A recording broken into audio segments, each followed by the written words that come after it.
Record. Here we go.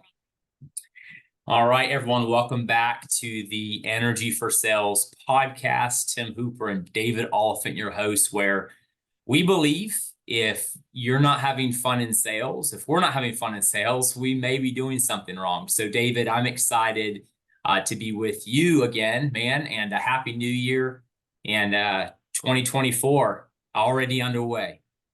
Same to you, Tim. Again, happy to be here. If you're not having fun in sales and life and everything, then we are doing something wrong. So looking forward to this. I know we've got some questions. Yeah. And I did notice also in the chat that Gene, I will connect. I've written it down, so we will get connected. If you didn't make it through the filter, I apologize. There you go. Jeannie, thank you for being on. Jeannie. And yes, David is one of the best LinkedIn connectors there of all time. In fact, David, I learned networking from you in person before LinkedIn was really even a thing. I mean, LinkedIn was really starting to cut its teeth, and people were thinking, should I be on? Should I not?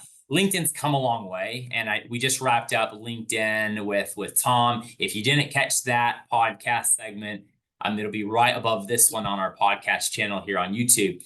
So now, as we're answering questions that came in from our sales professional network here, I'm just thinking about network, like why LinkedIn, why social media, why direct messaging on social media? Why not just stick with email?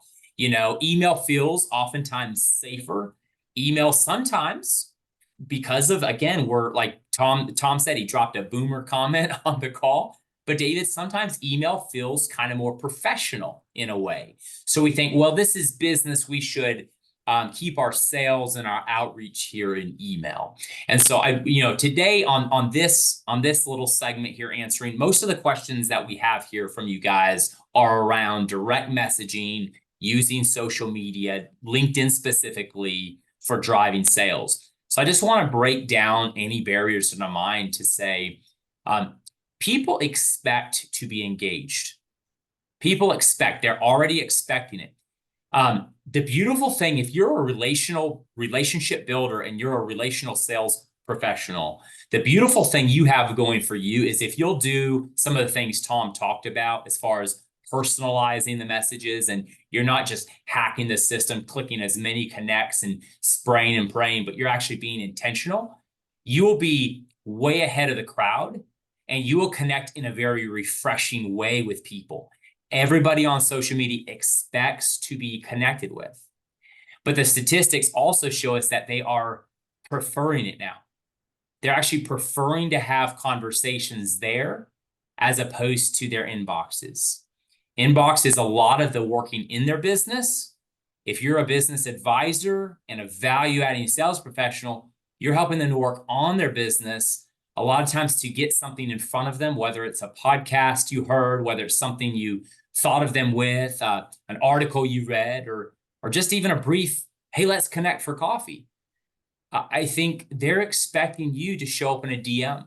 And in fact, when you show up in a DM, a direct message, you are modeling to that person, what they may want in their sales team with their team, but also if it's another sales professional or somebody you're also modeling to them how they can also do it. So there's a lot of things to consider when we think social media and the platforms out there, especially LinkedIn. So David, that's kind of my kickoff for this podcast segment and answering these questions. What would you say? And then we'll dig into some of these.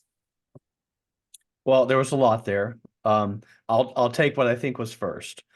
If the platform was brand new and no one was on it, then its adoption wouldn't be where it is, and you would think, well, an email versus a direct message on LinkedIn is far more business-like, and I just don't think that's the case. I think I've been on LinkedIn maybe close to 20 years. I know it's over a decade and a half. And while you were talking, I was thinking, well, being now that LinkedIn is a place where everyone goes, it's kind of like the barbershop, or it's kind of like, you see the old guys grabbing a cup of coffee at the little restaurant every morning. That's Yeah. They go to the place where they are. They don't need to call Sam or Jim. They're there. Right. They, Right. they don't need to, maybe Wally's not there today, whatever. LinkedIn Right. is that place. With as much turnover and people having jobs, in my decade and a half, 2 decades of having people in my LinkedIn, I don't know how I would be able to keep up with their email addresses. Yep. Certain people might have 10 different email addresses over a 20-year period. Yep. So again, I think it is expected. Fortunately, there are some organizations that will pay for the premium or advanced LinkedIn, LinkedIn Learning, LinkedIn InMail, those type of platforms where you can get direct messages to folks. Again, it's not a long form. It's not a 5,000 word. It's Right. a pique your interest. Can we connect? I was thinking about this and I'm not sure it fits you. It's very, very quick hit, connection. So, I think, if I have someone's InMail ability or I have their email, I'm going to lean over to LinkedIn. I'm going to let it, in a lot of the campaigns that we've run, omni-channel, multi-touch, we've utilized just a simple LinkedIn view to reinforce phone calls and emails I've been sending. You. I know there's other questions later about Yeah. how you can build an audience through that, but we use it to reinforce, because until we connect, we're not, and Tim, you were great at this, always getting to the bottom at the very beginning. What's your preferred method of communication? Like, until I know, we have to try, which we're not supposed to use the word try, only do. You have to experiment with different ways until someone presents themselves. Yeah, send me a text message or send me a direct message on Facebook or LinkedIn. You little Yoda, you. There is no try, only do. Hey man, there are plenty of opportunities to try in life. I've cut that. I've cut that out. I'm like, no, I love trying different things. And you try, and if it doesn't work, change it, evolve it, but try, give it a try. And I will tell you, for LinkedIn, the reason I keep using LinkedIn in my sales process, David, in the omni-channel approach, is because it absolutely works. I've seen faster response rates to a LinkedIn message than I have often in an email message. It's amazing. And I think the higher up you go in the org chart, the better success you're going to get through a LinkedIn message. Now, granted, there's always the caveat: somebody's not on LinkedIn and they answer every email just as fast as it comes in. You're gonna figure people out. But I also think LinkedIn is a great opportunity to explore where people want to be connected with. So yes, and I do believe in asking that question, especially as you begin a client relationship. Hey, what's the best method? Most of the time when I'm moving into a posture of coaching a team or working with someone, we've exchanged cell phones by then, cell phone numbers. And most of the time nowadays, if you're a business partner, if you're a trusted advisor in somebody's business, they're going to be texting you. So I don't, LinkedIn is not the end all be all, but LinkedIn is definitely, I've been in LinkedIn relationships for 3, 6, 9 months before moving it to a cell phone texting relationship where now they're giving me a shot at something within their business. So when it comes to sales, I think Tom really just brought the whole, I'll say this, the cream rises to the top. And when people view your LinkedIn profile, Tom showed us how to put the cream on the top. Like, build it out, showcase your work, showcase who you are, put your best foot forward. It's so much more than a resume. It's a chance where people can land and get a snapshot of who you are, and then you can engage with them there in a living, breathing document. That was beautiful. One of the questions we got, we'll jump right to it, is what posts should I be making? Tom mentioned it. He said, posts that bring value. And he said 3 things. Number one, working to be, like, every sales professional should be working to be the number one in their industry, with their company, like striving for, not to be number one, but to do your very best every day. So, and then he said, number two, involving ourselves within industry associations. And then number three, community give back.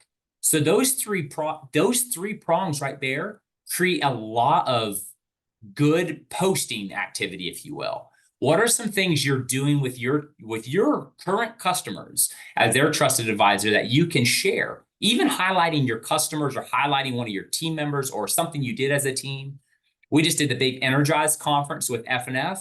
So many people made that happen. I love throwing up the videos of all the team, about to welcome our participants. Then the big check for charity. Like, there's so much around what we do that we can share. Then there's so much around our industry associations that we can share. And then number three, there's a lot about our community. Don't be afraid to share any of that. It's going to add value to the businesses in your community, the business partners in your industry, and then your team and your customers and potential customers when you highlight the things you do. So I think those are three good guidelines. David, what would you add? You do a great job with this and sharing team highlights and team player activity. I think Tom said it best. If you think about this as your personal website and what do you want people to know about you? I think that we're all passionate about different nonprofits.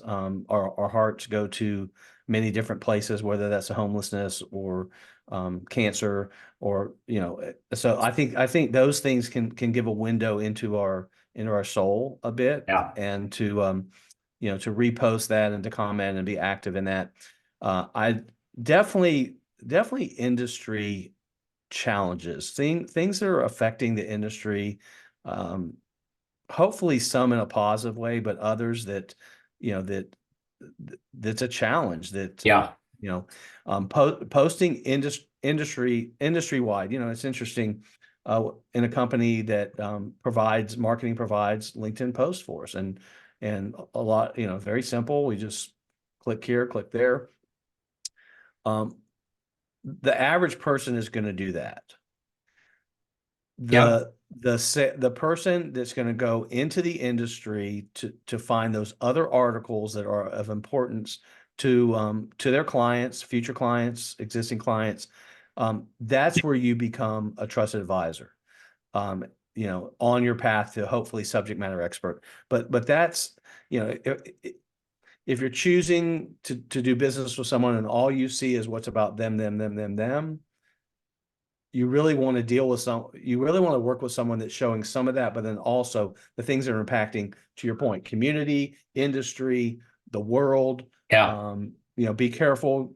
There are all these best practices, you got to keep a lot of things. You got to keep it straight and narrow.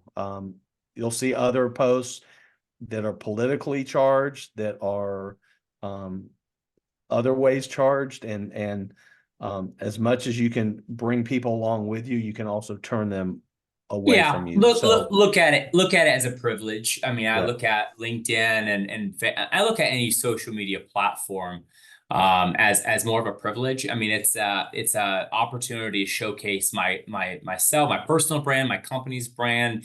I want to make everybody that I represent proud, right? So really think through the responsibility we have as professionals. Don't transgress that. People remember, sure, you'll probably get some followers or some comments, or you'll get some applause for, just saying it like it is. But I think there's a time and place to share your personal feelings. Yes, David, I agree with that 100%. That's great. I don't do much in Facebook. I mean, there are a lot of the audience, in a business to consumer, B2C, really leverage that. But that's a place to be careful as well. If you look at mine, you're going to walk away with, he loves his country, he loves his family, he loves to laugh, and he loves music. There you go. You don't know where I stand on anything else. And I'm glad you said that, because that tees us up perfectly. Get registered for next month, or just register for the whole series. But next month, we're going to talk about personal branding. It's very important. Listen, I think that our companies and our corporate brands are bettered by people who are willing to step out and be themselves and let other humans connect with them as humans with the beautiful brand they're with. So we're going to talk about that. The other thing I will say is this: as much of our audience is, in the real estate space, and it is business to consumer, you do find a lot of success on Instagram, on Facebook. Leverage some of these same concepts as far as the DMs and the personalization and even the posting content. Leverage that there as well. But again, try and pivot. But definitely live in the direct messages with people. But one thing I will also challenge you with: leverage LinkedIn like you haven't leveraged it before. Because if I'm a real estate agent, I want to be connected with some of the centers of influence within my community. They are referral partners. I want to go have coffee with them. What's important to their businesses, what's important to our community, what's coming in our community, some of the political centers of influences.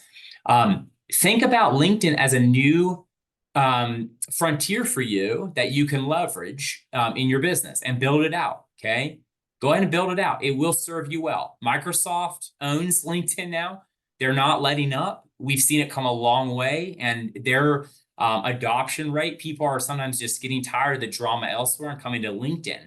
So just understand it's well worth the investment of time to build that out. Somebody did say, since we talked about direct messages, what's the best direct message to send right now to drive sales? David, I'm gonna let you take this one to start. Best direct message to send right now to drive sales. What would you say to Tim if you want to do business with Tim and we've not had the opportunity to meet yet? One of the things that we teach, like if I don't know you, I have to connect with you first. So first phase has to be a connection. I don't know that I'm going to pick you off as a client if we don't know each other just by wanting to sell you something. Tom had mentioned that. I don't know how to answer that other than I feel we should connect. I know in the B2B world, I like to teach that if a seller will let the buyer know that no is perfectly acceptable, yeah, maybes are what will kill us. But in my research, Tim, you seem to have a lot of the characteristics with those that I've been able to help do X.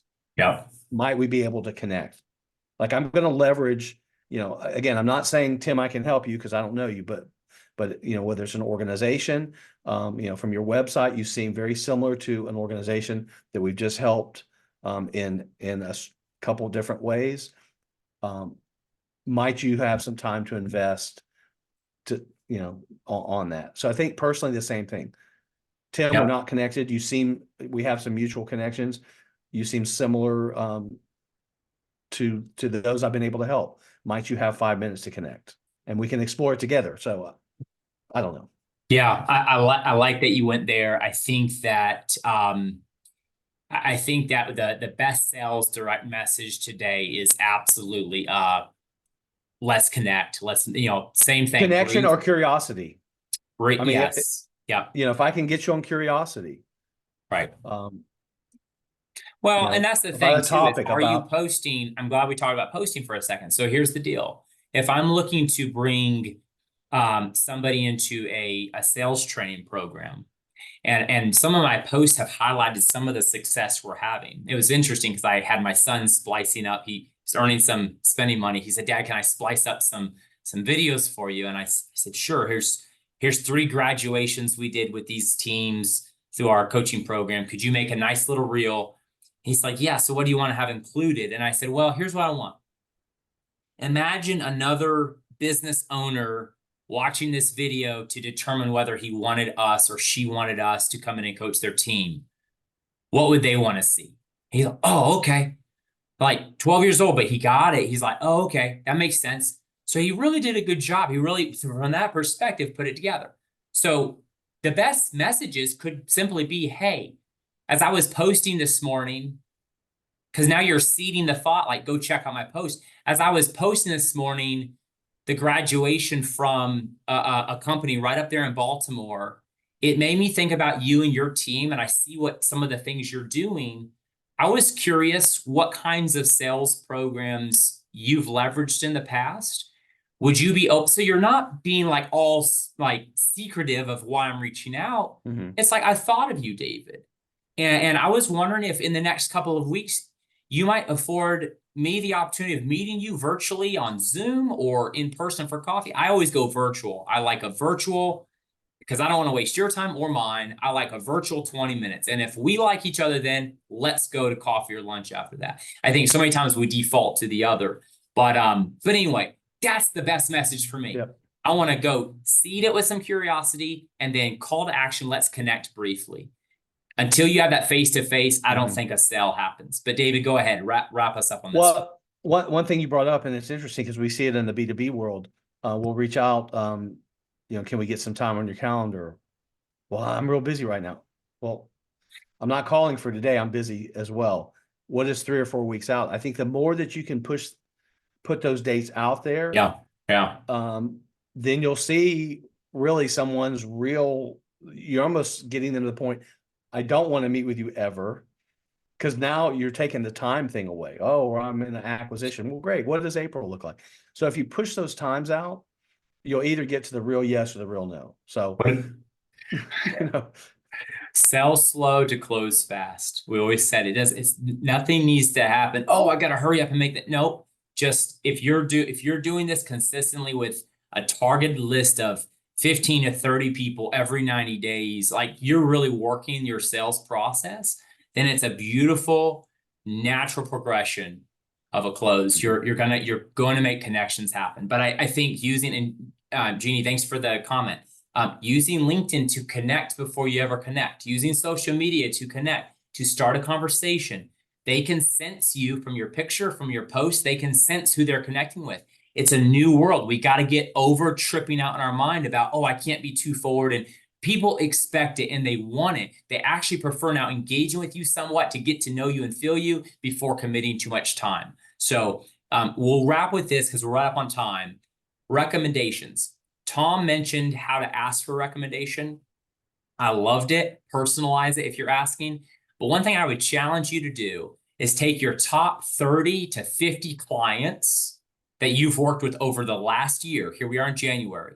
And I would take them and over the next 3 months, just write 1 or 2 recommendations a day in a business day. If you're going to get on LinkedIn as your habit, as your time blocking, you're going to post, then go over, find 2 top clients and leave them a recommendation proactively.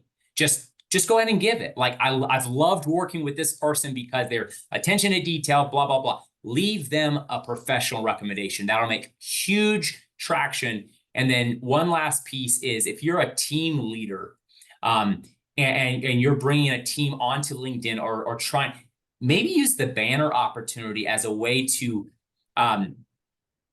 personalize, but also give some form of corporate branding. I think people who can get ahead of that and offer, hey, we've got a really cool banner you could take advantage of.